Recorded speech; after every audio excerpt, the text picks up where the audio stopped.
going to happen to you today, so expect miracles. Thanks for joining me today.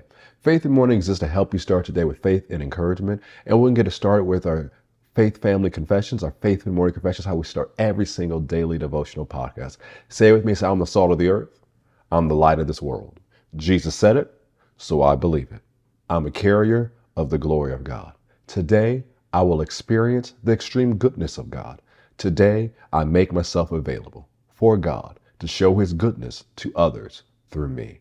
Today, I'm increasing in influence. Today, I will see the goodness of God in my life. Today, something good is going to happen to me, so I expect miracles. Go with me to Luke chapter 18. Luke chapter 18.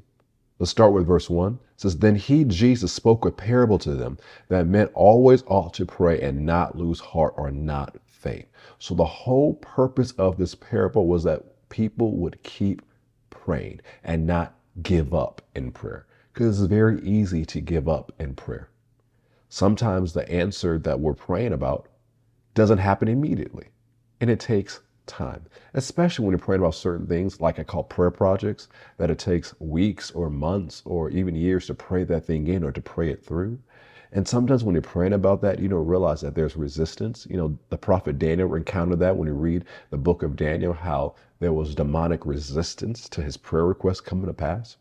And so you may not always know why your answer hasn't showed up yet, but you can't quit in prayer. You have to keep going. I want to encourage you with the words that the angelic being spoke to Daniel when you read Daniel chapter 9 and chapter 10. The angelic messenger said, as soon as you set your heart to understand, as soon as you prayed, your words were heard.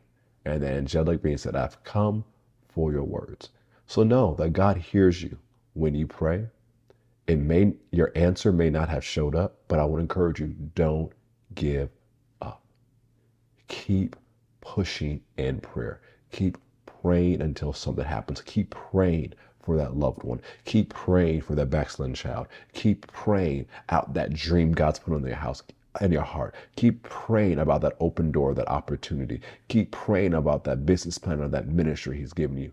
Don't give up in prayer. Because as you stay in prayer, wonderful things will happen. And when that result shows up in your life, you'll go, I'm so glad I didn't quit. I'm so glad that I kept going forward in prayer. So keep going. Some of you are participating in our 21 days of prayer and fasting. Don't give up. Keep going. If you need some more teaching on prayer, you already see some links in the show notes to encourage you. Stay at it. Your prayer causes tremendous power to be made available. That's what it tells us in James chapter 5. Don't quit. Keep going forward and know that something good is going to happen to you today. So expect miracles. God bless.